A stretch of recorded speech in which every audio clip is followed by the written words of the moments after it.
గర్భధారణ సమయంలో మహిళలు ఈ 4 ఆహారాలను తమ డైట్లో చేర్చుకుంటే తల్లి మరియు బిడ్డ ఇద్దరూ ఆరోగ్యంగా ఉంటారు. మొదటిది బెల్లం మరియు శనగలు. బెల్లం ఐరన్తో సమృద్ధిగా ఉంటుంది మరియు వేయించిన శనగలు ప్రోటీన్కు మంచి మూలం. ఈ కలయిక హీమోగ్లోబిన్ స్థాయిని నిలుపుకోవడంలో సహాయపడుతుంది మరియు గర్భధారణ సమయంలో వచ్చే అనీమియాను నివారిస్తుంది. రెండవది పెరుగు. ఇది కాల్షియం మరియు ప్రోబయోటిక్స్కు మంచి మూలం. ఇది ఎముకలు మరియు పళ్ళ అభివృద్ధికి చాలా ఉపయోగకరం మరియు జీర్ణక్రియకు కూడా సహాయపడుతుంది.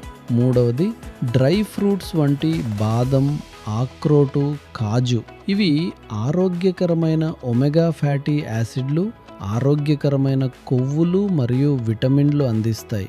ఇవి బిడ్డ మెదడు అభివృద్ధి మరియు